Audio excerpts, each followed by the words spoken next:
En Nochebuena volví a casa sin avisar. Encontré a mi hija temblando afuera, a 0 grados Celsius, sin manta. Dentro, la familia de mi yerno reía, brindando con cava frente a la chimenea. Abrí la puerta de golpe, con mi hija en brazos, y dije 6 palabras. Me alegra que estés aquí. Si estás viendo este video, dale like, suscríbete al canal y cuéntame en los comentarios desde dónde escuchas mi historia de venganza. Quiero saber hasta dónde ha llegado. Me bajé del taxi. Mis zapatos pesados se hundieron en la gruesa capa de nieve frente a la casa de mi hija en Querétaro. El viento helado me azotaba la cara, como si quisiera arrancarme la piel, obligándome a subir el cuello del abrigo. Después de tantos años como entrenadora de taekwondo, pensé que ya estaba acostumbrada a cualquier reto, desde el calor sofocante del Dohang hasta los inviernos más duros, pero el frío de esta Nochebuena me hizo estremecer. Me quedé allí, frente a la casa iluminada, con una mezcla de emoción y nerviosismo. Hoy quería sorprender a Camila, quería ver la sonrisa radiante de mi niña cuando su madre apareciera de repente después de tantos meses de ausencia. El patio delantero estaba cubierto de nieve, sin una sola huella, como si a nadie le importara limpiarlo. A través de la gran ventana pude ver la luz cálida que salía de la sala, donde sonaba alegre la música navideña desde una bocina Bluetooth. La canción Feliz Navidad, la que Camila adoraba de niña, ahora llenaba el ambiente. Me acerqué un poco más, tratando de mirar hacia adentro. Una mesa larga cubierta con un mantel rojo brillante se extendía frente a mí, rebosante de platillos tradicionales. Un pavo dorado, platos de tamales humeantes, un tazón de ensalada de manzana con pedacitos brillantes de manzana y pasas, y copas de vino tinto que relucían bajo las luces. La familia Santillán, la familia de Rodrigo, mi yerno, estaba reunida en pleno. Reconocí a don Eduardo, el padre de Rodrigo, sentado con aire de autoridad, a doña Teresa, su madre, sosteniendo una copa de vino con una sonrisa altiva en los labios, y también a la hermana de Rodrigo, Isabela, con sus 2 hijos pequeños que reían sin parar. Todos alzaban sus copas, brindando alrededor de la chimenea encendida. Pero ¿dónde estaba Camila? Fruncí el ceño, intentando ver más adentro, pensando que quizás estaba sentada en algún rincón escondido. Me había imaginado verla sonriendo y conversando alegremente, como en los viejos tiempos, cuando se me colgaba del cuello para contarme historias interminables. Entonces escuché un ruido, un sonido débil, apenas un quejido que venía del porche. Me giré y sentí que el corazón se me detenía. Bajo la luz tenue, junto a una maceta de Nochebuena cubierta de nieve, Camila estaba encogida en una vieja silla de madera. Solo llevaba una blusa delgada, sus hombros frágiles temblaban sin control, y su cabello despeinado se pegaba a la frente húmeda por la nieve derretida. Corrí hacia ella, el corazón golpeándome con fuerza en el pecho. «¡Camila!», grité, con la voz rota por el pánico. Me quité de golpe mi chaqueta de entrenadora y la cubrí con urgencia. Mis manos temblorosas tocaron su brazo. Estaba helado, como si no quedara nada de calor en él. Camila levantó la cara, sus ojos enrojecidos, los labios pálidos murmuraron apenas: «Mamá». Su voz era tan débil que casi se deshizo en el aire y se desplomó contra mi hombro. La abracé con fuerza, sintiendo cómo su cuerpo temblaba a sacudidas, como un pajarito atrapado en la tormenta. «Aquí estoy, mi amor, aquí estoy», susurré, intentando sonar tranquila, aunque las lágrimas ya me ardían en los ojos. Saqué un suéter extra de mi bolso y lo envolví alrededor de Camila, tratando de pasarle un poco de mi calor. La levanté en brazos, mientras sus pantuflas empapadas caían sobre la nieve, dejando una huella desordenada. La estreché contra mí, sintiendo su respiración débil en mi cuello. En ese instante, lo único que quería era sacarla de allí, lejos del frío cortante, lejos de todo lo que la había llevado a ese estado. Pero luego, desde dentro de la casa, las risas seguían sonando, despreocupadas y crueles. Escuché claramente la voz de Rodrigo, grave, cargada de autosuficiencia, alardeando de algo. Toda la mesa estalló en carcajadas, y el tintinear de las copas sonó como una música lejana y extraña. Ellos estaban felices, cómodos junto a la chimenea, mientras mi hija, mi propia sangre, Temblaba afuera en el frío, como si no mereciera entrar a esa casa. Hacía apenas unas horas yo estaba en el aeropuerto de Guadalajara, con el sudor todavía pegado a la espalda después de una semana entera entrenando al equipo nacional de taekwondo. El calor del tatami parecía seguir conmigo, aunque ahora me encontraba en el aire fresco del vestíbulo del aeropuerto. Jalaba mi vieja maleta, tan emocionada que apenas podía quedarme quieta. Solo de imaginar cómo se iluminaría el rostro de Camila al verme aparecer de sorpresa en Nochebuena, el corazón me latía con fuerza. Ella siempre había sido mi luz, desde que era niña y se aferraba a mis piernas para que le contara un cuento, hasta convertirse en una joven dulce cuya sonrisa derribaba el cansancio de mis días más duros. Pero mi trabajo como entrenadora principal me llevaba de un lugar a otro, de Ciudad de México a torneos internacionales, robándome los momentos junto a Camila.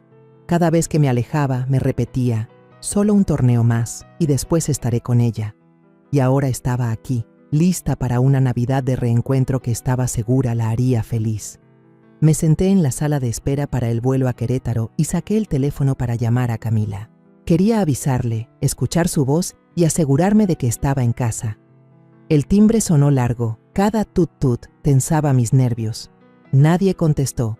Fruncí el ceño, pensando que quizá estaba ocupada preparando la cena de Navidad con la familia Santillán. Volví a llamar una vez, luego otra, y siempre lo mismo, silencio. Una inquietud se me metió en el pecho como una mancha de tinta que se expande sobre el papel. Le mandé un mensaje. «Mamá ya viene, ¿estás en casa?» Y me quedé mirando la pantalla, esperando ver el puntito azul. Pero nada apareció. Traté de sacudirme la mala espina, convenciéndome de que seguro había dejado el celular en algún rincón, o estaba distraída decorando el árbol como cada año. El avión aterrizó en Querétaro cuando ya estaba oscuro. Arrastré la maleta fuera del aeropuerto, y el frío de la noche de invierno me caló enseguida en la piel. Alrededor, las familias se abrazaban, reían y se preparaban para la misa de medianoche. Un padre cargaba a su hijita en los hombros. La niña sostenía una paleta en forma de pino y se reía feliz. Los miré y un nudo me apretó el pecho. Yo también había cargado a Camila así. También la había llevado de la mano por calles llenas de luces navideñas. Pero ahora estaba sola, jalando una maleta pesada, saliendo del aeropuerto con una soledad indescriptible. Hice señas a un taxi y con voz ronca por el cansancio dije, «Lléveme a Colinas, calle 12». De camino, el tráfico estaba atascado. Las calles llenas de gente abrigada con chamarras y bufandas que se dirigía a la iglesia para la misa. Yo iba en el taxi, mirando por la ventana las luces cálidas que salían de las casas a los costados. Las campanas de la iglesia sonaban a lo lejos, mezcladas con un coro que cantaba «Noche de paz» en algún lugar. Sonreí, imaginando a Camila ocupada en la cocina, preparando los tamales que había aprendido de mí. Cuando el coche se detuvo en un cruce, miré hacia afuera y de pronto vi a un grupo de policías dirigiendo el tráfico. Entre ellos reconocí a Diego, mi antiguo alumno de los días en que daba clases de taekwondo en la escuela deportiva local. Estaba alto, con porte firme dentro de su uniforme de policía, pero aún conservaba la misma sonrisa bondadosa de siempre. Bajé la ventanilla y grité, «¡Diego!». Él volteó, y sus ojos brillaron al reconocerme. Diego corrió hacia mí, su aliento se volvía vapor blanco en el aire frío. «Señora Rosa, ¿ya regresó?», exclamó acomodándose el gorro de policía. Sonreí, intentando disimular el cansancio. «Sí, acabo de terminar la capacitación en Guadalajara. ¿Sigues trabajando en Querétaro? ¿Cómo has estado?». Diego asintió con una sonrisa radiante. «Sigo aquí, como policía de tránsito. ¿Vino a pasar Navidad con su familia?». «Sí, vine con Camila», respondí, y mi corazón se calentó al mencionar a mi hija. Pero en ese momento, el rostro de Diego se quedó rígido. Su sonrisa se desvaneció. Una chispa de duda pasó por sus ojos, como si quisiera decir algo pero no se atreviera. Una mala corazonada se encendió en mí, como una llama que empieza a expandirse. «¿Qué pasa, Diego? ¿Hay algún problema?», pregunté, bajando la voz. Él negó con la cabeza, forzando una sonrisa. «No, no es nada, señora, solo que... ¡Qué bueno que haya regresado!». Pero en sus ojos se notaba la preocupación. Quise preguntarle más, Pero el semáforo cambió a verde. El chofer aceleró y el auto arrancó, dejando a Diego mirándome desde la calle, con la mano apretando fuerte la visera de su gorra. Al acercarnos a la casa de Camila y su esposo, le pedí al chofer que se detuviera a cierta distancia del portón. Quería darles una sorpresa, ver la cara de Camila al encontrarme de pie frente a la puerta. Tomé mi maleta y caminé por el camino cubierto de nieve. Mis zapatos dejaban huellas hondas en el suelo. La luz amarilla de las casas alrededor iluminaba como si fueran velas encendidas. Desde lejos, escuché el sonido de una guitarra y cantos que salían desde la sala de Camila. Sonreí, imaginando a mi hija cantando, como cuando era niña, cuando se paraba junto a mí y entonaba Los peces en el río, con esa voz tan clara. Dejé la maleta en el escalón, respiré hondo y me preparé para tocar la puerta. Pero entonces, una carcajada burlona salió de la casa, tan afilada como un cuchillo cortando el aire. Me quedé helada, la mano levantada sin llegar a tocar. La voz grave y áspera de don Eduardo, el padre de Rodrigo, retumbó clara. ¿A eso le llaman nuera? ¿Una mujer que no puede dar hijos? ¿4 abortos espontáneos no le han dado ya suficiente vergüenza? Su risa sonaba pesada, llena de desprecio. Luego entró la voz de Rodrigo, fría y cruel. Siempre finge depresión, se encierra en la habitación para no hacer nada. Si no fuera por mis padres, ya la habría echado desde hace mucho. Otra risa estalló, seguida del tintinear de copas de vino. Escuché a Isabela, la hermana de Rodrigo, con un tono venenoso. Sí, inútil total. Una esposa que no puede tener hijos, ¿para qué sirve? Finge estar enferma solo para que la consientan. ¡Qué ridículo! Cada palabra era como un cuchillo directo al corazón. Me quedé ahí, paralizada, con la respiración atorada en la garganta. ¿Así trataban a mi Camila? Mi hija, la que soñaba con una familia feliz, la que preparaba cada comida con tanto esmero para su esposo. ¿Ahora la humillaban de esa manera? 4 abortos, y cada uno la había dejado llorando hasta quedarse sin lágrimas en mis llamadas telefónicas. ¿Y ahora decían que fingía? Cerré los puños, sintiendo cómo mis uñas se clavaban en la palma de mi mano. Y fue entonces cuando vi a Camila encogida en una silla de madera en el porche, con solo una blusa delgada, la cabeza gacha y todo el cuerpo temblando bajo el frío helado. Mis ojos se nublaron, el corazón se me detuvo. Cargué a Camila en mis brazos, su cuerpo aún temblaba, helado como un bloque de hielo. Mis manos también temblaban, no solo por el frío que calaba hasta los huesos en la noche nevada de Querétaro, sino por la furia que me ardía en el pecho. Cada paso que daba hacia la puerta de la casa de los Santillán pesaba como si llevara 1000 kilos, pero no me detuve. Golpeé con fuerza la puerta de madera. Los golpes sonaron firmes, opacando la música navideña que retumbaba desde adentro. El Jingle Bells se repetía una y otra vez, como una burla frente a la escena dolorosa que acababa de presenciar. Nadie salió a abrir. Apreté los dientes y volví a golpear más fuerte, como si quisiera derribar esa puerta de un solo golpe. Al final, la puerta se abrió. Doña Teresa estaba ahí, con una copa de vino tinto que se balanceaba en su mano, los labios pintados de un rojo intenso y brillosos bajo la luz. El olor a alcohol emanaba de ella, pero en su rostro se dibujaba una sonrisa forzada que intentaba parecer cordial. «Ay, doña Rosa, qué sorpresa que venga así de repente», dijo con voz melosa pero falsa, como si yo fuera una invitada no deseada. «¿Por qué no avisó antes para recibirla como se debe?» La miré directo a los ojos, sin molestarme en esconder mi rabia. «¿Avisar antes?», gruñí, cada palabra saliendo como un silbido entre los dientes. «Si hubiera avisado, ¿cómo habría visto esto? ¿Qué le hicieron a mi hija?». Apreté más fuerte a Camila en mis brazos, sintiendo su débil respiración contra mi hombro. Cada aliento suyo era un recordatorio de que no podía dejar las cosas así. Teresa arqueó una ceja, bajando la mirada hacia Camila en mis brazos. Esbozó una mueca, como si estuviera viendo algo molesto. Camila solo quiso salir a tomar un poco de aire frío. Respondió con un tono suave pero cargado de desprecio. «No haga tanto escándalo, hoy es Navidad. Entre, no se quede en el frío». Sus palabras fueron como una bofetada en mi cara. Tomar un poco de aire frío. Mientras mi hija casi se congela afuera con solo una blusa delgada. Antes de que pudiera contestar, Rodrigo apareció detrás de su madre. Su camisa tenía varios botones desabrochados, mostrando un aire de desinterés intencional. Sostenía una botella de vino en la mano y me lanzó una mirada desafiante. «Mamá, cierra la puerta», dijo con tono arrogante, levantando el mentón.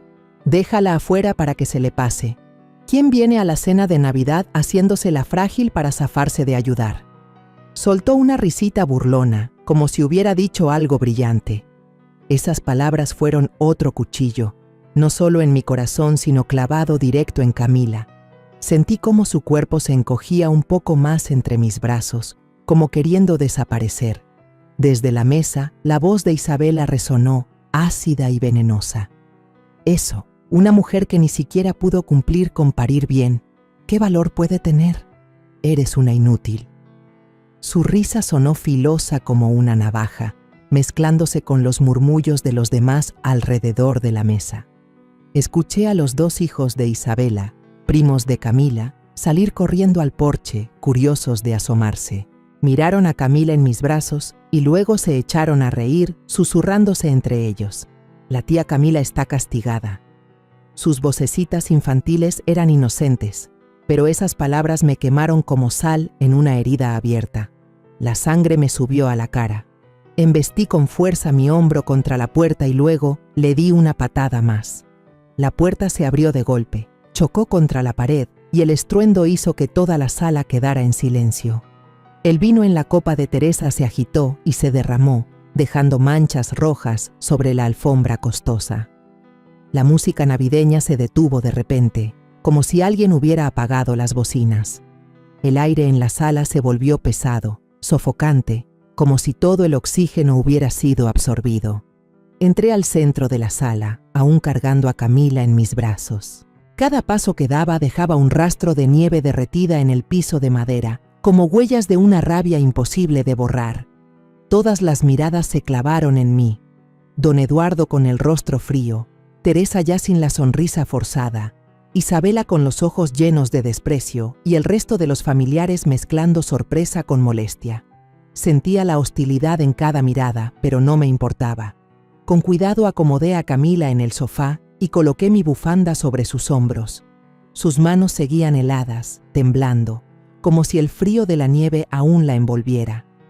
Me arrodillé, mirándola a los ojos, intentando pasarle un poco de fuerza, aunque dentro de mí solo había una tormenta de ira y dolor. La sala de los Santillán seguía iluminada, la chimenea crepitaba, pero el ambiente era espeso, como si todos esperaran una explosión. Rodrigo se acercó, la cara roja por el alcohol, los ojos brillando de soberbia. Bajó la voz, con frialdad pero sin perder la arrogancia de quien se cree dueño de todo.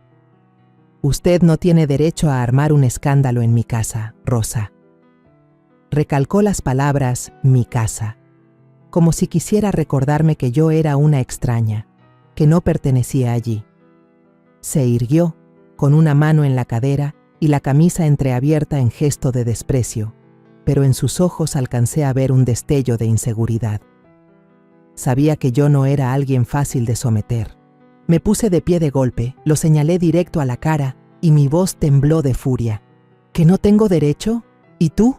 ¿Tú tienes derecho a echar a mi hija al frío, a dejar que casi se muera congelada? Sentí la sangre hervir en mi cabeza, cada palabra salía disparada desde el pecho. ¿A eso le llamas esposo? ¿A eso le llamas familia? Miré alrededor, hacia la mesa del banquete, con los platos aún humeantes, las copas de vino brillando, como si todo aquello se burlara del sufrimiento de Camila. Don Eduardo se levantó despacio de la cabecera. Se acomodó el saco y su voz grave resonó con autoridad. «Ya basta, doña Rosa. Esto es un asunto de familia. Una mujer que no pudo dar hijos debe aprender a soportar. Esa es la tradición». Sus palabras cayeron como un martillazo, heladas y crueles. Lo miré a los ojos y vi la soberbia de un hombre que había sido juez, acostumbrado a tener todo bajo control. Pero hoy había escogido mal a su oponente. Dirigí la mirada a la mesa. donde el pavo aún desprendía aroma, donde los tamales estaban perfectamente acomodados, donde el vino chispeaba bajo la luz. Y luego miré a Camila, todavía temblando en el sofá, con el estómago gruñendo débilmente, como una acusación muda. Ya no pude contenerme. Mi voz explotó, fuerte y cortante. ¿Así se banquetearon mientras mi hija estaba afuera a 0 grados, sin abrigo, sin un bocado? ¿A eso le llaman tradición? ¿A eso le llaman humanidad? Teresa se encogió de hombros, con una sonrisa fría, como si yo estuviera exagerando un asunto sin importancia. «Una mujer que no puede tener hijos, aunque coma, solo desperdicia, doña Rosa», dijo con voz suave pero cargada de desprecio. Levantó la copa de vino y bebió un sorbo, como si quisiera demostrar que no le importaban en lo más mínimo mis sentimientos ni los de Camila. Isabela también se metió desde la mesa, con un tono ácido, como echando sal a la herida. Su hija siempre usa la depresión como excusa para evitar el trabajo.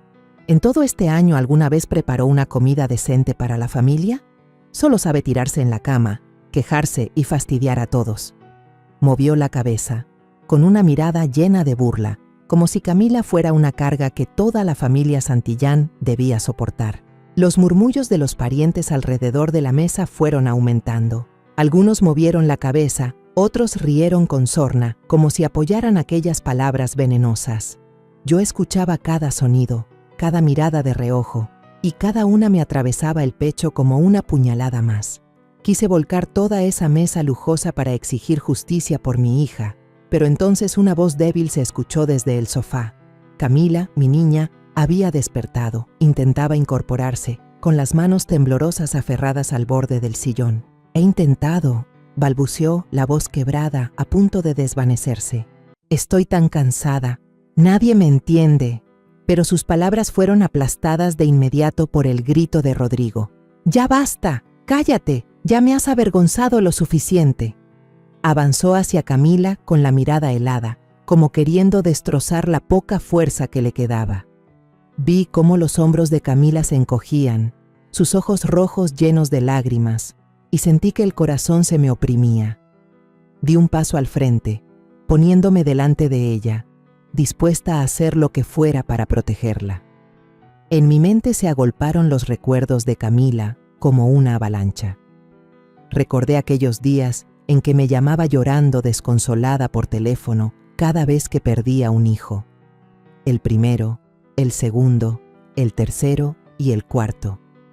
Con cada aborto sentía cómo su alma se rompía en pedazos. Ella había sido una muchacha dulce, que soñaba con un hogar cálido, con comidas familiares junto a su esposo e hijos.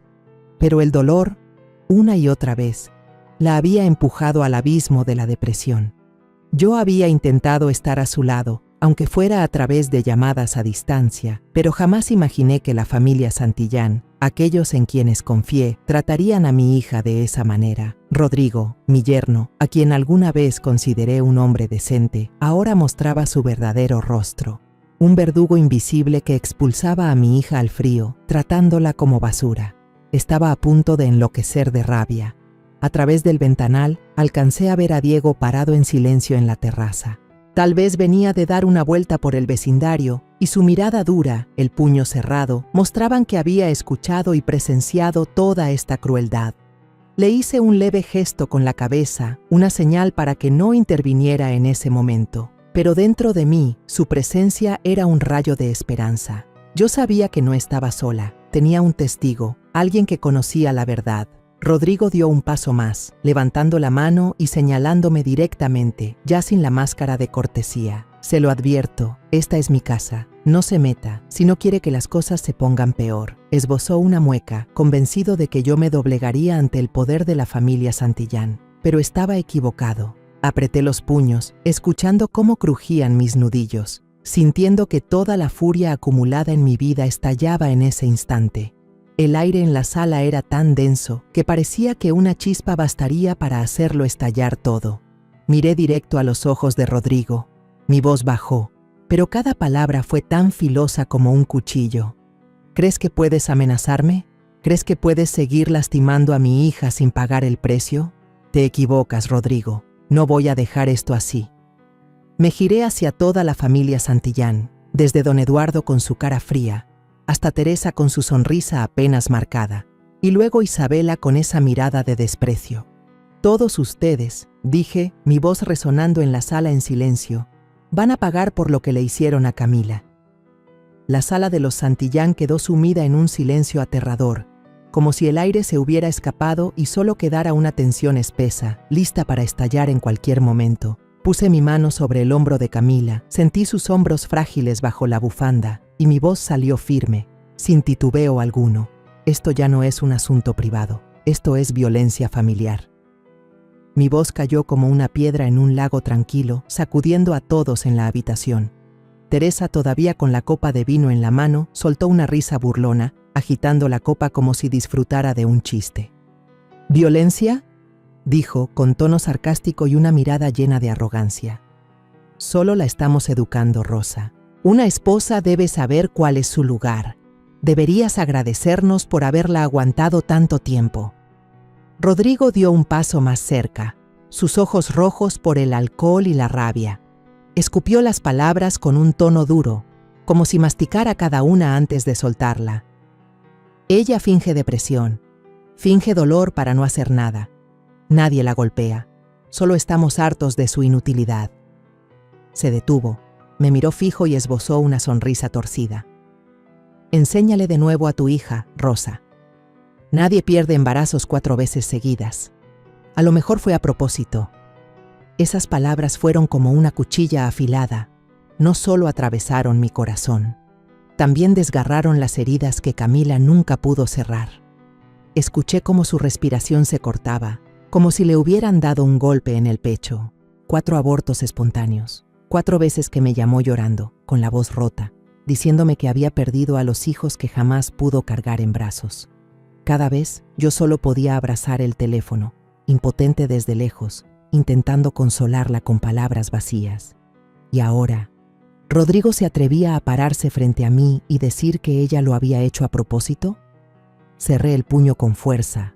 Sentí mis uñas clavarse en la palma y la sangre subir a mi rostro.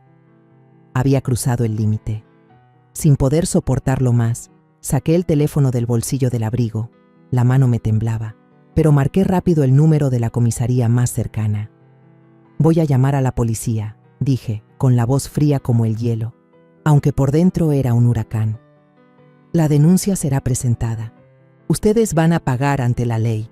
Recalqué cada palabra, como si las grabara en el aire, para que todos supieran que no estaba jugando. Rodrigo se quedó paralizado. La botella de vino se le cayó de la mano con un clac sobre el piso de madera. El vino rojo manchó la alfombra costosa. Me miró con un destello de pánico en los ojos, aunque trató de recuperar su aire de superioridad. ¿Se atreve?, gritó, pero la voz ya le temblaba, como si no hubiera esperado que yo llegara tan lejos. Don Eduardo, que había estado observando con el rostro frío, dio un paso al frente. Se acomodó la corbata y su voz grave y ronca retumbó con autoridad. No tienes idea de a quién estás desafiando, Rosa. He pasado mi vida sentado en la silla de juez. He visto las cosas más horribles de este mundo. ¿Crees que una llamada tuya nos va a hacer temblar? Me miró con unos ojos filosos como cuchillos, como queriendo recordarme que la familia Santillán no era fácil de doblegar. Pero yo no retrocedí. Había visto a mi hija temblar en el frío y nada, ni siquiera el poder de don Eduardo, me iba a hacer callar. Isabela, desde la mesa, cruzó los brazos y soltó una sonrisa burlona. «Haga la llamada si quiere, doña Rosa», dijo, con un tono provocador. «Veamos quién le cree más, una vieja chiflada o una familia respetada como la nuestra. ¿Cree que la policía se pondrá de su lado?» Se rió, una risa venenosa, convencida de que yo iba a fracasar. Camila, todavía sentada en el sofá, me jaló de la manga, su voz temblando en un susurro. «Mamá, por favor no lo hagas. Yo solo quiero paz». Sus ojos enrojecidos, llenos de miedo, parecían decir que temía que todo empeorara. La miré, sintiendo que el corazón se me apretaba. Sabía que estaba asustada de la venganza de los Santillán, de que las humillaciones siguieran cayendo sobre ella. Pero también sabía que si me detenía ahora, Camila quedaría atrapada en ese dolor para siempre. Le apreté la mano con fuerza, intentando pasarle un poco de mi valor. No tienes que tener miedo, le dije, con voz baja pero firme. Yo te voy a proteger, te lo prometo. La levanté en brazos, y la nieve de su ropa cayó al tapete como pedazos rotos de un sueño destruido. No me importaron las miradas de desprecio de la familia Santillán, ni las amenazas que soltaban. Solo sabía que debía sacarla de ese lugar, de esa jaula de crueldad en la que había estado encerrada demasiado tiempo. Cuando me di vuelta hacia la puerta, alcancé a ver a Diego en el porche, a través del vidrio empañado. Tenía la mano sobre el radio, los ojos encendidos como un fuego oculto, listo para actuar en cualquier momento. Le hice un leve gesto con la cabeza, suficiente para que entendiera que estaba lista para la batalla. Diego respondió con un asentimiento firme, su mano aún apretando el radio, como una promesa de que estaría a mi lado. Salí sin mirar atrás. A mis espaldas escuché a Teresa gritarle a la empleada que limpiara el vino derramado en la alfombra. Escuché a Rodrigo golpear la mesa con la mano, murmurando una maldición. Y después, la voz grave pero colérica de don Eduardo resonó mientras llamaba a alguien por teléfono. Todos esos ruidos eran como flechas clavándose en mi espalda, pero ya no me importaban. Llevé a Camila a mi pequeño departamento, cerca del Centro de Entrenamiento Nacional, donde había vivido tantos años como entrenadora. El lugar no tenía nada de lujoso, solo una sala con un sofá viejo, una cocina sencilla en la esquina y algunas fotos familiares colgadas en la pared. Pero para mí, este era un lugar seguro, donde podía proteger a la niña de los insultos y del frío cruel de la familia Santillán. Llevé a Camila a su habitación y la acomodé suavemente en la cama. Ella seguía temblando, aunque ya estaba envuelta en mi abrigo grueso. Busqué en el closet un suéter viejo, se lo puse y luego preparé una taza de chocolate caliente, cuyo aroma dulce llenó el aire helado. «Tómalo, hija», susurré, poniendo la taza en sus manos. Pero ella solo miró el chocolate, con los ojos vacíos, como si ya no creyera que merecía un poco de calor. Mi teléfono sonó, interrumpiendo mis pensamientos. Era Diego. Su voz grave y firme llegó por la línea. «Doña Rosa, acabo de levantar el reporte inicial en la comisaría, pero creo que la familia Santillán no se quedará tranquila. Tienen poder, usted lo sabe. Estoy dispuesto a declarar como testigo si lo necesita». Sentí la determinación en su tono, como una pequeña llama que nunca se apaga. Diego, mi antiguo alumno, el que alguna vez se paró en el salón con los ojos brillantes, ahora estaba a mi lado en otra batalla. «Ayúdame a prepararme, Diego», respondí, con una voz breve pero llena de gratitud. «Esto puede ser una pelea larga». Él solo contestó con una frase sencilla: «Lo entiendo, maestra, aquí estaré». A la mañana siguiente, llevé a Camila con una psicóloga en el centro de la ciudad. La doctora Morales, una mujer mayor con una mirada tierna, nos recibió en un cuartito acogedor. Después de hablar con Camila, me miró con voz grave y triste. «Ella sufre una depresión severa, doña Rosa. 4 abortos espontáneos, sumados a los insultos constantes de su familia política, le han quitado la confianza en sí misma. Necesita descanso, tratamiento y, sobre todo, sentirse segura». Asentí, sintiendo cómo el corazón se me apretaba. Ya sabía que Camila no estaba bien, pero escucharlo de boca de la doctora fue como otra puñalada. La miré, acurrucada en la silla, las manos entrelazadas con fuerza, y me culpé por no haber estado antes a su lado. Esa tarde, Diego pasó por el departamento. Vestía ropa normal, no el uniforme de policía, y llevaba una bolsa con frutas y unos cuantos libros de cocina viejos. Los puso frente a Camila y, algo dudoso, dijo: «Sé que te gusta cocinar.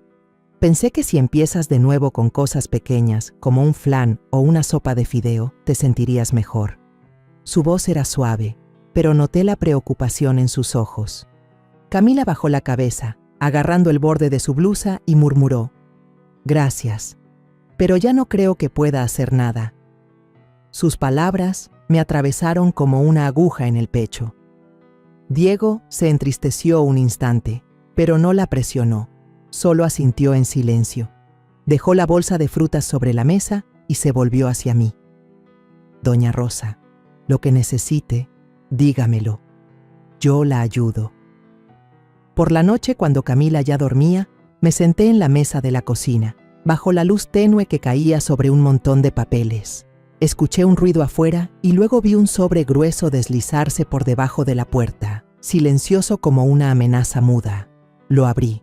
Adentro había una hoja con unas letras torpes escritas a mano. No se enfrente a la familia Santillán si no quiere terminar con la vida miserable como su hija. Ríndase. Sentí la sangre hervir al leerlo. Apreté el papel hasta hacerlo bola y lo lancé con fuerza al basurero. El sonido seco quebró el silencio. Esa amenaza no me asustó, al contrario, me dio más fuerza. ¿Pensaban que yo iba a retroceder? Estaban equivocados. Esa misma noche, me puse a ordenar todos los comprobantes de dinero que le había mandado a Camila durante los años pasados. Los recibos del banco, los mensajes con mis notas de cariño, todo era prueba de que siempre traté de apoyarla, aunque sabía que ese dinero lo habían malgastado Rodrigo y su familia. Cada papel era un recuerdo. Las veces que Camila me llamaba con la voz temblorosa para decirme que quería comprar algo para la casa, pero Rodrigo le respondía que no hacía falta. Apreté tanto la pluma que casi se rompe. Yo había confiado en Rodrigo. Pensé que cuidaría a mi hija. Pero él solo vio en Camila una herramienta y, cuando dejó de serle útil, la desechó sin piedad. Camila se despertó a medianoche. Salió de la habitación con las piernas temblorosas. Me vio sentada allí, entre un montón de papeles, con la mirada cansada pero llena de miedo. «Mamá», susurró con la voz quebrada, «tengo miedo. Tengo miedo de que hagan algo contigo». Levanté la vista. Miré sus ojos enrojecidos y sentí como si me apretaran el corazón. Me puse de pie, caminé hacia ella y la abracé, sintiendo su cuerpo frágil en mis brazos. «No tienes que tener miedo», le dije, con voz firme, aunque por dentro estaba hecha un nudo. «De ahora en adelante, yo voy a ser quien te proteja de todo. Te lo prometo». Llevé a Camila de vuelta a la cama. Me quedé a su lado hasta que se quedó dormida. Pero yo no pude dormir. Regresé a la mesa de la cocina, seguí ordenando papeles y haciendo la lista de lo que había que hacer. Llamé a un abogado viejo conocido, el que me había ayudado en un caso relacionado con el equipo de taekwondo. Me prometió revisar el asunto, pero me advirtió: «La familia Santillán tiene mucha influencia en Querétaro, señora Rosa. Conocen a mucha gente en los tribunales. Debe prepararse para una pelea larga». Asentí, aunque él no me veía. «Lo sé», respondí, «pero no voy a detenerme». Las semanas de preparación del expediente pasaron como una pesadilla interminable.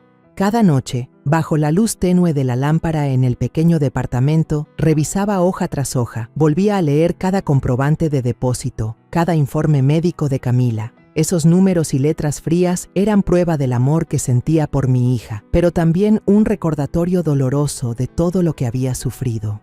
Al fin llegó el primer día de juicio, y sentí como si estuviera entrando en un tatami de taekwondo. Camila y yo entramos al tribunal de Querétaro. El frío de la mañana se colaba a través del abrigo grueso. Mi mano apretaba la suya, notando sus dedos helados temblar en la palma. Sus ojos estaban rojos, con ojeras que mostraban las noches sin dormir. Agachaba la cabeza, como queriendo esconderse de las miradas. Me mantuve erguida, intentando ser su sostén, aunque por dentro estuviera igual de revuelta. «Estoy aquí», le susurré, apretando suavemente su mano. Ella asintió débilmente, pero en sus ojos vacíos se notaba como si hubiera rendido la lucha desde hacía tiempo. En la sala, la familia Santillán ya estaba desde temprano. Rodrigo vestía un traje gris, con el porte de un abogado seguro de sí mismo antes del juicio. Se sentó, ajustó la corbata y nos miró de reojo con desprecio. A su lado estaba don Eduardo, su padre, caminando despacio pero con una mirada fría como cuchillo. Esbozó una sonrisa confiada, como si ya supiera el resultado de ese día. En la fila de los familiares, Teresa e Isabela estaban bien acomodadas, con ropa elegante, susurrándose cosas de vez en cuando, lanzándonos miradas. Sentí la hostilidad en cada gesto, pero me obligué a mantener la calma, recordándome que hoy no era mi pelea. Era la de Camila. Diego también estaba presente, sentado en la banca de los espectadores con su uniforme de policía. Me saludó con un leve movimiento de cabeza y su mirada firme era como una promesa de que no nos abandonaría. La presencia de Diego me hizo sentir menos sola, como si tuviera un aliado en medio de esta batalla. Yo también asentí, agradeciéndole en silencio por estar siempre ahí, desde aquella noche de Navidad aterradora hasta este día. El juicio comenzó. Mi abogado, el señor Javier, se levantó y presentó cada prueba con claridad. Mostró los comprobantes de transferencias que yo le había enviado a Camila durante años, demostrando que siempre la había apoyado, aunque la mayor parte de ese dinero terminó en manos de Rodrigo. También presentó los registros médicos de Camila, con notas detalladas del psicólogo sobre su depresión después de 4 abortos espontáneos y los insultos constantes de la familia de su esposo. Camila no solo sufrió daños físicos, sino que también fue destruida emocionalmente, dijo Javier con voz cargada de emoción. La trataron como a una extraña dentro de su propio hogar. Miré a Camila, la vi con la cabeza agachada, las manos entrelazadas con fuerza, como si intentara contener el dolor. Quise levantarme y abrazarla, pero sabía que debía mantenerme firme y dejar que el abogado hiciera su trabajo. Entonces, los jóvenes abogados de la familia Santillán se pusieron de pie y empecé a sentir cómo la injusticia se filtraba en la sala. Uno de ellos, con un traje negro reluciente, habló con voz potente. Camila solo finge estar enferma para que la consientan. La familia Santillán le ha dado todo, desde techo y comida hasta cubrirle todas sus necesidades. Pero ella no respondió, no cumplió con sus deberes como esposa. Esas palabras fueron como una bofetada en mi rostro. ¿Fingir? ¿Consentida? Cerré los puños con tanta fuerza que sentí la sangre hervir en mis venas. Llamaron a un testigo, la señora Marta, la exempleada doméstica de los Santillán. Subió al estrado con la mirada esquiva, la voz temblorosa, pero declaró: la señora Camila solía ser floja, se quedaba encerrada en su cuarto todo el día y descuidaba la casa. Yo tenía que hacer todo, desde cocinar hasta limpiar. No podía creer lo que escuchaba. Camila, la misma que preparaba con esmero cada comida y que hacía flan casero para agasajar a toda la familia, ahora tachada de floja. Me levanté de golpe, incapaz de contenerme. Usted miente. Camila nunca fue así. Pero el juez, un hombre de mediana edad con rostro severo, golpeó con el mazo y dijo con frialdad: guarde silencio, por favor. Esto es un tribunal. Me senté de nuevo, con el corazón latiendo a 1000, sintiendo que me faltaba el aire. Alcancé a mirar a don Eduardo, y él sonrió, una sonrisa discreta, soberbia, y luego asintió levemente al juez. Un hilo invisible entre ellos me heló la piel. Algo no estaba bien, lo sentía con claridad. Ellos habían preparado este día, y yo solo era una pieza en su tablero de ajedrez. Camila seguía encorvada, sus manos temblorosas agarradas al borde de la silla. Vi a Diego en la última fila, apretando los dientes, los puños cerrados, como si también luchara por contener su furia. El abogado Javier continuó con voz firme: queremos presentar una prueba fundamental, la grabación de la noche de Navidad, donde se escuchan los insultos y el maltrato psicológico de la familia Santillán hacia Camila. Puso el audio que Diego había grabado en secreto, y la voz de Rodrigo retumbó, helada y cruel. Ella solo finge depresión para evadir sus obligaciones. Luego la de Teresa. Una mujer que no puede tener hijos, aunque coma bien, no sirve para nada. Y la de Isabela, sarcástica. De veras que no sabe ni parir. La sala de audiencias quedó en silencio, solo se escuchaban susurros apagados. Miré a Camila y la vi encogerse, como si esas palabras la atravesaran otra vez. Pero entonces el abogado de Santillán se levantó y protestó de inmediato. Esa grabación no es legal. Fue hecha sin el consentimiento de las personas involucradas. Viola el derecho a la privacidad. El juez asintió, con voz seca. La grabación no se admite como prueba. Sentí como si el suelo se abriera bajo mis pies. Estuve a punto de caer, aferrándome con fuerza al asiento para no desplomarme. La grabación, la prueba más clara de la crueldad de la familia Santillán, rechazada solo por un tecnicismo. La sala se llenó de murmullos. Algunos preguntaban incrédulos: Otros negaban con la cabeza sin entender. Miré a Diego y lo vi con el rostro agachado, los puños temblando sobre las rodillas. Camila escondió la cara entre las manos, los hombros sacudiéndose, como si luchara por no llorar. Quería enloquecer, quería lanzarme hacia el estrado del juez y exigir justicia. Pero sabía que, en esa sala, la justicia no estaba de nuestro lado. Don Eduardo seguía sentado allí, con la mirada serena pero soberbia, como si hubiera sabido de antemano que todo saldría así. Apreté fuerte la mano de Camila, intentando darle un poco de fuerza, aunque yo misma me sentía derrotada. Después de una semana de juicio, días interminables y tensos, llegó por fin el día de la sentencia final.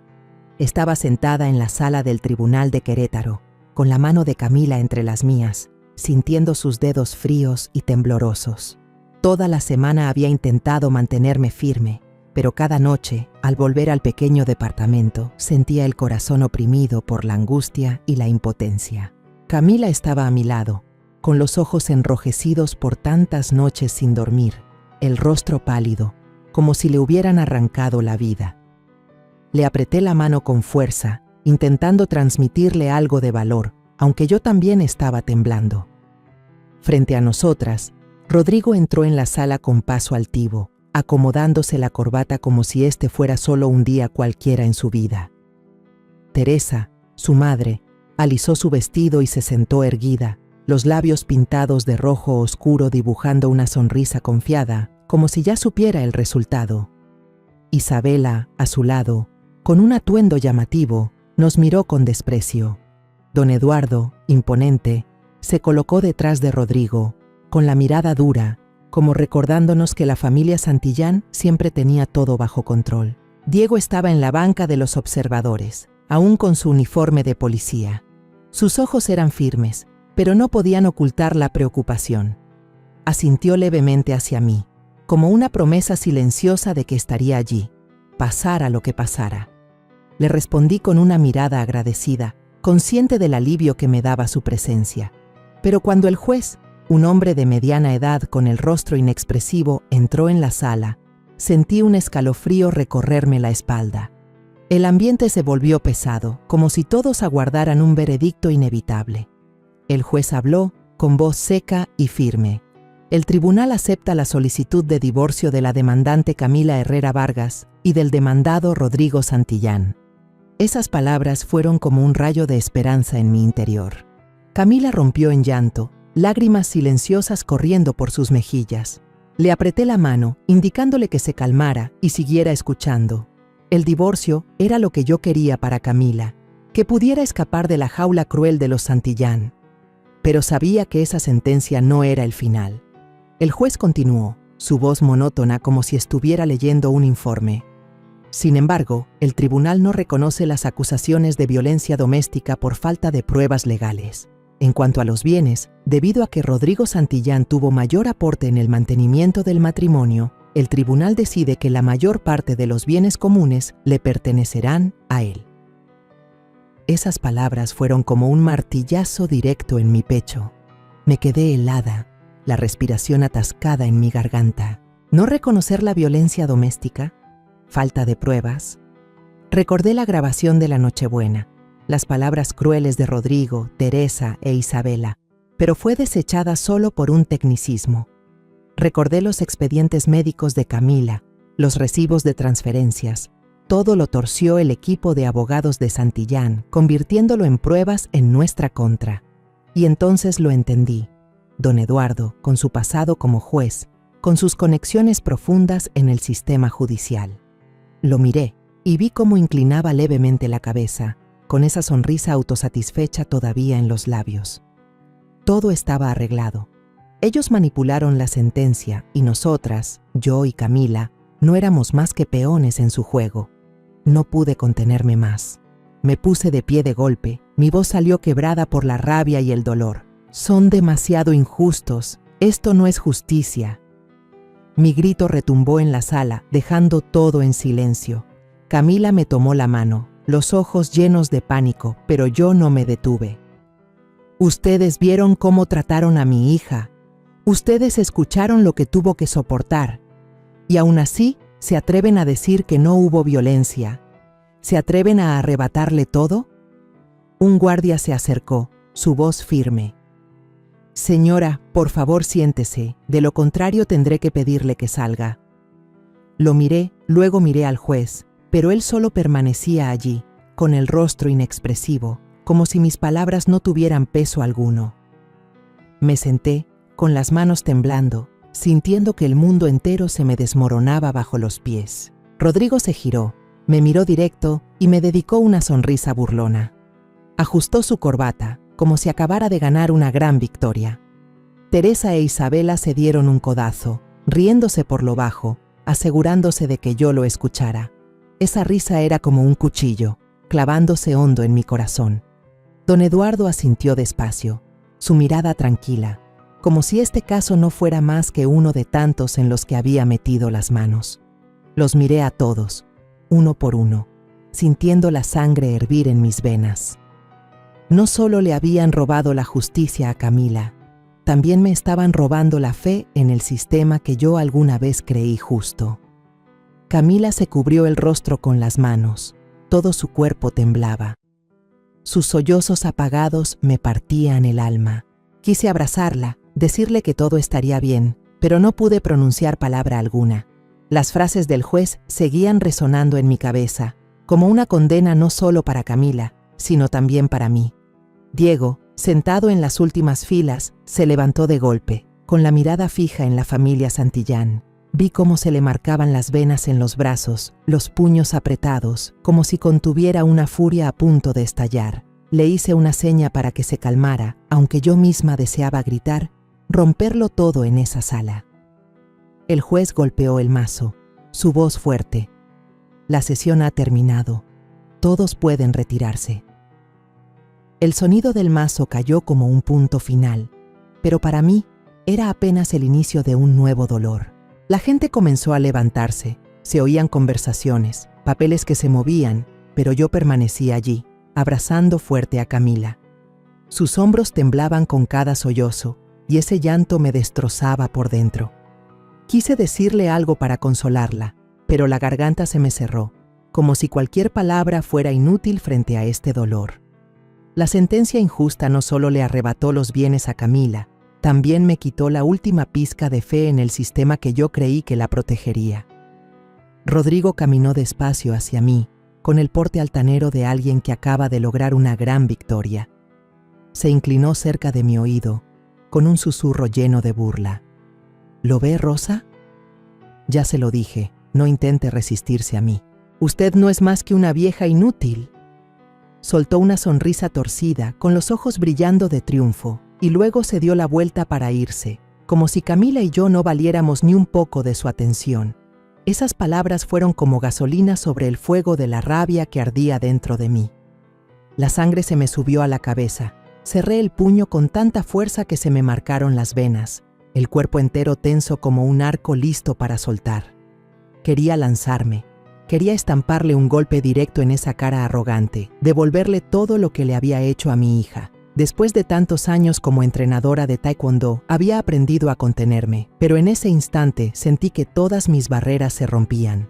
Di un paso al frente, el corazón me retumbaba, lista para hacer algo de lo que sabía que me arrepentiría. Pero entonces, Diego se adelantó de golpe, poniéndose frente a mí. Sus ojos ardían, los labios apretados, el puño cerrado como si estuviera a punto de descargarlo sobre Rodrigo. Vi en él la misma furia que yo sentía, una indignación imposible de contener ante tanta injusticia.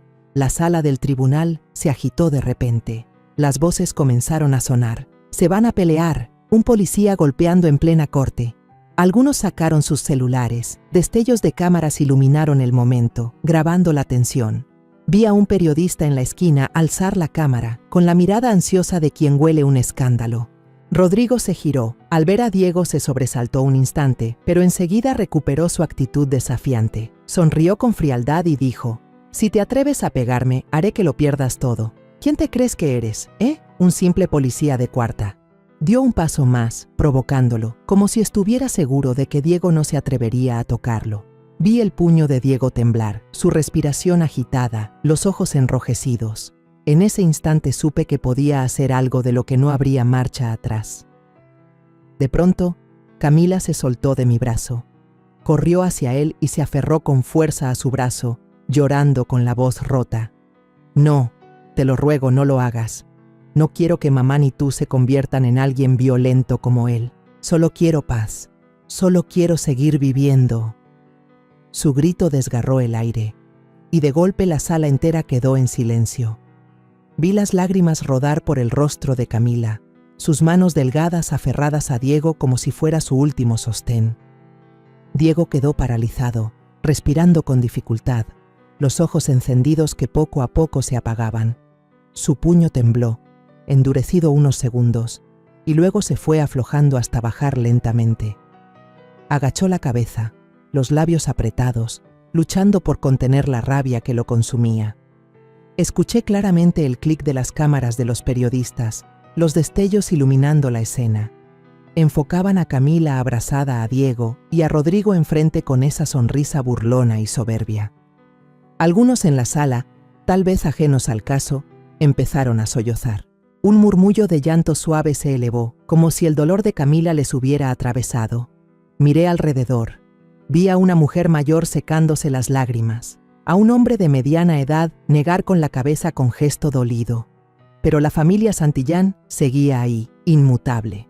Teresa e Isabela cuchicheaban entre ellas, con una sonrisa fría en los labios. Don Eduardo, con su porte de autoridad, asintió levemente, como si todo siguiera bajo su control. El juez golpeó el mazo, su voz resonó con frialdad. «Orden, si siguen causando alboroto, llamaré a los guardias para que saquen a todos de aquí». El sonido del mazo fue como una advertencia, trayendo a todos de vuelta a la realidad. Yo avancé, tomé a Camila y la abracé con fuerza. Ella seguía llorando, su cuerpo temblaba en mis brazos, como una niña perdida. Diego estaba al lado, con la cabeza agachada, los labios apretados, como si se culpara por no poder hacer más. Puse mi mano sobre su hombro y asentí suavemente, como queriendo decirle que lo entendía, que le agradecía por estar aquí. Rodrigo acomodó su corbata, dio media vuelta y se fue, con pasos cargados de triunfo. Teresa e Isabela lo siguieron. Sus risas frías resonaron como otro cuchillo clavándose en mi pecho. La sala poco a poco se fue vaciando. Los presentes comenzaron a salir, dejándonos a mí, a Camila y a Diego, 3 personas compartiendo la misma amargura atorada en la garganta. Abracé a Camila con más fuerza, sintiendo su respiración débil contra mi hombro. «Mamá», murmuró Camila, con la voz rota. «Ya no quiero luchar, estoy cansada. ¿Podemos irnos a casa?» Esas palabras me desgarraron el corazón. Quise decirle que todo estaría bien, que seguiría luchando, pero la garganta se me cerró y no pude pronunciar palabra. Saqué a Camila de la sala, con Diego caminando a nuestro lado, en silencio pero con la mirada firme. En el pasillo del tribunal, el sol débil de Querétaro entraba por las ventanas, pero no alcanzaba a calentar mi corazón. Yo sabía que el fallo de hoy no era solo una derrota, era una declaración de guerra. La familia Santillán pudo haber ganado en el tribunal, pero yo no dejaría que ganaran en la vida de Camila. La miré y vi sus ojos enrojecidos, pero aún con un pequeño destello, como si todavía quedara esperanza, aunque fuera mínima. Y por esa chispa, juré que no me rendiría. En los días posteriores al juicio, Querétaro pareció agitarse con una corriente subterránea. La prensa local comenzó a hablar. Los titulares en negritas aparecieron en las primeras planas. «Juicio Santillán, ¿la justicia fue comprada?». Leía esas palabras con el corazón latiendo fuerte, como si fueran la voz de nuestro propio dolor, el de Camila y el mío. En las redes sociales, el video que mostraba a Camila abrazando a Diego en la sala se difundió rápidamente. La imagen de mi hija, con los ojos rojos y la voz quebrada suplicándole a Diego que no se convirtiera en un hombre violento, tocó muchos corazones. Los comentarios se llenaron de indignación. ¿La familia Santillán cree que puede manipularlo todo? ¿Camila merece algo mejor que esto? Yo me sentaba en nuestro pequeño departamento, leyendo esas palabras, y sentía un poco de consuelo. Aunque el tribunal nos había dado la espalda, La voz de la comunidad empezaba a estar del lado de Camila. La familia Santillán, a pesar de haber ganado legalmente, empezó a sentir el precio de esa victoria. Escuché que los antiguos colegas de don Eduardo murmuraban a sus espaldas rumores de cómo había usado su poder para doblar la justicia. Rodrigo, con el apodo de «el abogado de la injusticia», se convirtió en blanco de críticas en los foros en línea. El prestigio que la familia tanto presumía ahora se tambaleaba como un castillo de arena arrastrado por las olas. No me alegraba por eso, pero sentía un poco de justicia, no de parte de los tribunales, sino de la propia voz del pueblo. Llevé a Camila a vivir conmigo en mi pequeño departamento, donde solo había la luz amarilla y cálida de las lámparas y las fotos de familia colgadas en la pared. Cada mañana me levantaba temprano y le preparaba el desayuno. A veces eran chilaquiles con salsa roja, otras solo un plato de huevos fritos con tortillas. Camila se sentaba despacio a la mesa, abrazando una taza de té caliente, con la mirada puesta en la ventana, donde la luz débil del sol se colaba entre los techos de Querétaro. Había momentos en los que veía lágrimas rodando por sus mejillas, silenciosas como gotas de lluvia. Pero yo sabía que, aunque despacio, Camila estaba sanando. Cada día hablaba un poco más, y sus ojos ya no se veían tan vacíos como antes. Yo no la presionaba, solo me quedaba a su lado, como una madre siempre lista para proteger a su hija de cualquier tormenta. Diego se volvió parte esencial de nuestras vidas. Venía seguido, a veces con un pequeño ramo de flores de Nochebuena, otras con unos cuantos panes dulces de la panadería de la esquina. Cada vez que llegaba, veía a Camila iluminarse un poco, como si su presencia fuera un remedio para su alma. Una tarde, Diego, algo nervioso, le dio a Camila una cajita. Adentro había un llavero con forma de uniforme de taekwondo, el mismo símbolo que yo le había enseñado a él y a mis otros alumnos. «No tienes que ser fuerte de inmediato», dijo Diego, con voz suave pero firme, «pero puedes empezar de nuevo, poco a poco, como lo hizo la señora Rosa».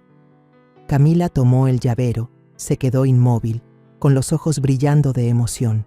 Apretó los labios, como tratando de contener las lágrimas, y luego asintió despacio. «Gracias», murmuró, con una voz bajita pero llena de sentimiento. Yo los miraba desde lejos, en silencio, sintiendo un alivio como si me quitaran un peso de encima. Durante tantos años, Camila había sido menospreciada, llamada inútil, pero ahora alguien veía su verdadero valor, la apreciaba no por lo que pudiera hacer, sino por quién era. Me di la vuelta y me sequé una lágrima que corría por mi mejilla, sin querer que Camila me viera frágil. Una tarde, cuando el atardecer doraba todo el departamento, Camila estaba sentada frente a Diego en el sofá. Tenía la cabeza agachada, las manos torciendo la orilla de su suéter, la voz temblorosa. «Diego, puede que yo nunca pueda tener hijos. Si eso hace que te decepciones, entonces...» Se detuvo, como si temiera que esas palabras arruinaran todo. Yo estaba en la cocina, fingiendo lavar los platos, pero con el corazón detenido, esperando la respuesta de Diego. Él sonrió, una sonrisa tierna pero firme. Tomó las manos de Camila, la miró directo a los ojos y dijo: «No necesito eso, Camila, solo contigo, ya tengo una familia». Esas palabras fueron como una ráfaga de aire cálido, disipando el frío que aún me quedaba en el pecho. Las escuché con un nudo en la garganta y la vista empañada. Durante años Camila había sido humillada, tratada como una esposa fracasada solo porque no podía tener hijos. Pero ahora alguien le decía que ella era suficiente, que merecía ser amada solo por ser quien era. Giré el rostro, dejando que las lágrimas cayeran en silencio, con el corazón lleno de una gratitud imposible de poner en palabras.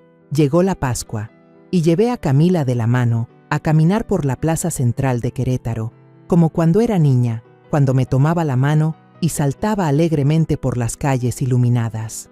Ese día la plaza estaba llena, con risas de niños y el aroma de los tamales que salía de los puestos. Camila llevaba un suéter ligero, el cabello recogido en alto, y por primera vez en muchos meses la vi sonreír, una sonrisa radiante, clara, como el sol de primavera. «Mamá, extraño estos días», dijo, con voz suave.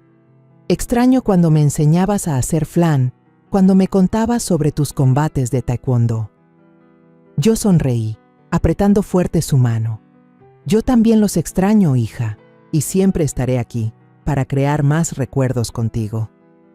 Cuando nos sentamos en un banco de madera, mirando a los niños jugar alrededor de la fuente, de repente me di cuenta de una verdad simple pero profunda. La justicia en los tribunales puede ser distorsionada, puede ser comprada por el poder y el dinero, pero la justicia del corazón, el amor, el respeto y la resistencia, nadie puede tocarla. Camila, aunque ha perdido demasiado, sigue encontrándose a sí misma, día a día, paso a paso. Y yo, una madre que alguna vez pensó que era impotente, ahora entiendo que mi mayor fuerza no está en los golpes sobre el ring, sino en el amor por mi hija. Diego apareció con una bolsa de churros aún calientes. Se sentó junto a Camila, le dio uno y los dos rieron y charlaron como si fueran viejos amigos. Los miré, con el corazón lleno de esperanza. Puede que Camila nunca olvide las heridas que la familia Santillán dejó, pero está aprendiendo a seguir adelante, a amarse a sí misma y a abrirse a quienes realmente la valoran. Y yo, aunque ya tengo 65 años, aunque he peleado muchas batallas en mi vida, sé que esta, la lucha por la felicidad de Camila, es la más significativa de todas. La historia que contamos es ficticia, pero está basada en algunos hechos reales.